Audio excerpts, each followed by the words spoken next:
एक गांव में राघव और उसकी पत्नी रेखा रहती थी।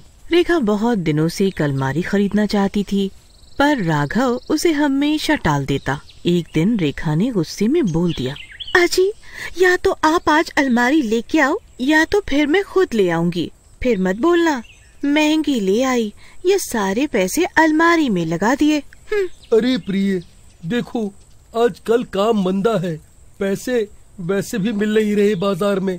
अब ऐसे में अलमारी के लिए पैसे कहाँ से लाऊं? सबके घर में अलमारी में ही कपड़े रखे होते हैं, पर मेरे घर में तो तार पे टंगे होते हैं। मुझे नहीं पता, मुझे अलमारी चाहिए बस। ठीक है, तुम नाराज नहीं हो, मैं कुछ करता हूँ।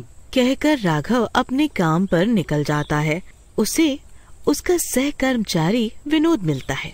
अरे भाई राघव, क्या हुआ? इतनी चिंता में क्यों हो? घर में सब ठीक है या भाभी जी ने मार के भेजा है आज? अरे भाई, क्यों मजे ले रहे हो? रेखा ने तो अलमारी के पीछे मेरा जीना हराम कर दिया है। अरे तुम अभी तक अलमारी नहीं लेके गए क्या? कहाँ से लूं? अलमारी कोई 100-200 की थोड़े ना आती है जो ले जाऊं। अरे सुनो, मेरा एक दोस्त है, वो घर के फर्नीचर का ही काम करता है। होने को तो सेकंड हैंड सामान होता है, पर देख के कोई कह नहीं सकता। चलो वहाँ से कोई सस्ती सी अलमारी ले लेना।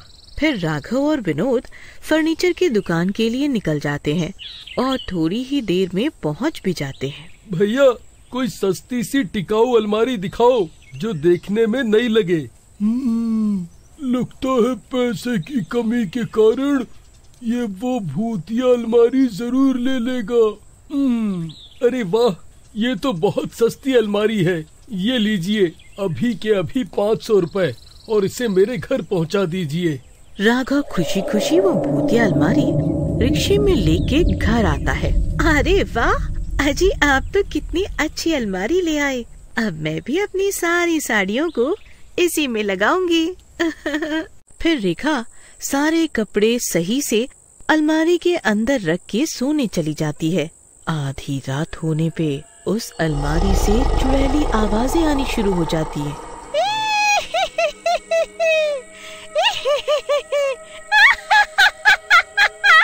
अपने घर में डरावनी चुड़ैली हंसी सुन के रेखा की नींद खुल जाती है। अजी उठिए ना, देखिए ना ये कैसी आवाजें आ रही हैं हमारे घर में। उठिए ना जी। आज तो चैन की नींद सोने दे। इतने दिनों से तूने मेरा सोना हराम किया हुआ है। अलमारी करके अब आ गई तो भी सोने नहीं दे रही। ये कहकर राघव फिर सो जाता है। रेखा चुड़ैली हंसी की आवाजें सुन के डर जाती है और आवाज का पीछा करने लगती है। ये आवाज तो मेरे ही घर से आ रही है, पर कहाँ से? आओ और पास आओ।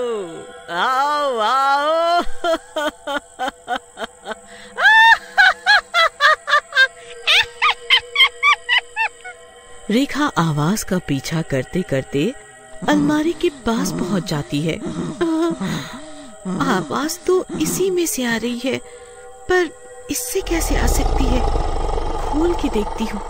फिर रेखा अलमारी खोलने लगती है और उसमें हाथ डाल के साड़ी इधर उधर करने लगती है।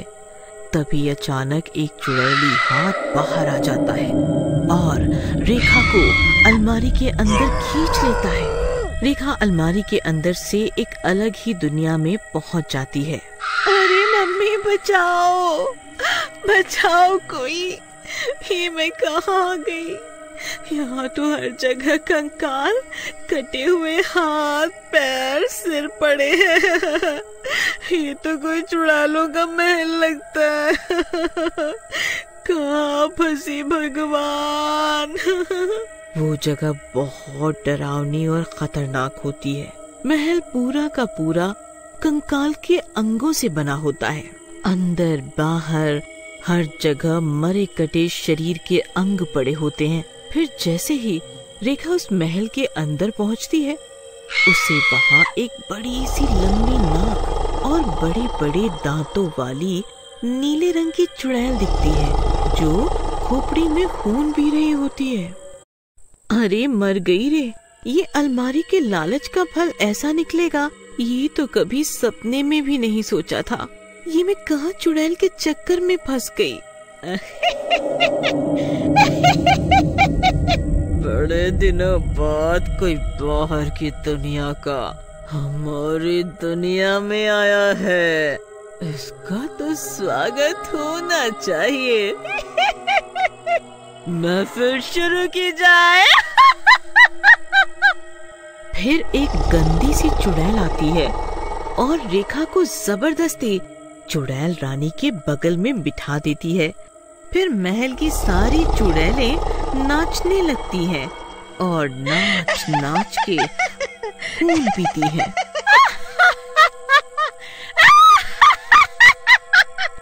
बहुत खूब, बहुत खूब। ये सब देख के मानो शरीर में करंट दौड़ गया हो।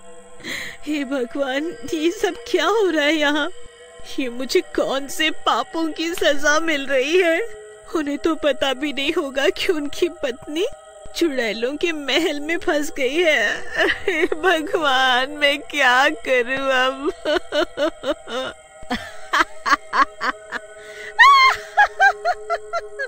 ए औरत, अब तू नाच के मुझे दिखा नाच के। चुड़ैल जी, मुझे छोड़ दीजिए, जाने दीजिए मुझे, मेरे पति इंतजार कर रहे होंगे। बहुत जल्दी तेरा पति भी तुझे ढूंढता हुआ यहाँ आ जाएगा, फिर आराम से रहियो उसके साथ यहाँ। फिर रेखा को भी चुड़ैलों जैसे कपड़े पहनाए जाते हैं और रेखा नाचना शुरू करती है। रेखा के नाच से मगन होके चुड़ैल रानी बोलती है, तेरा नाच मुझे बहुत पसंद आया, तू बहुत अच्छा नाचती है। अब से तू रोज नाचेगी, मेरे लिए रोज नाचेगी। हाँ, इसे खाने पीने की कोई कमी नहीं होनी चाहिए, इसे मेरे कमरे के बगल वाला कमरा दिया जाए। फिर चुड़ैलों के खाने का वक्त हो जाता है। सारी चुड़ैल रसोई बनाने जाती है। रेखा एक चुड़ैल से पूछती है, यहाँ चुड़ैल रानी के अलावा बाकी सब चुड़ैल चुप चुप क्यों रहती हैं? क्योंकि हम सभी यहाँ अपनी मर्जी से नहीं आए, तुम्हारी तरह किसी न किसी तरह लाए गए हैं, पर अब यहीं के होके रह गए हैं। तुम कुछ दिनों में सब समझ जाओगी। तभी वहाँ दूसरी चुड़ैल आ जाती है। ए, क्या बात कर रहे हो तुम दोनों? चुड़ैल रानी को पता चला ना, तुम्हें कच्चा चबा जाएगी। इस पर डरते हुए रेखा भी उनके साथ रसोई में जाती है।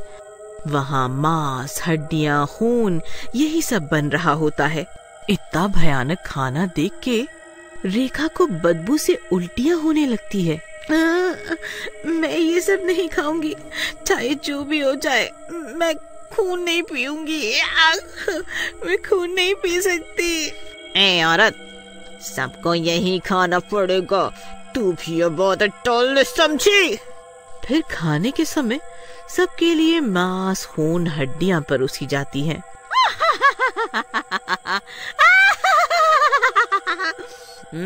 ना, इतनी अच्छी महक, वाह वाह वाह, मजा आ गया। फिर चुड़ैल रानी मांस खाना शुरू करती है और बड़े भयानक तरीके से खा रही होती है।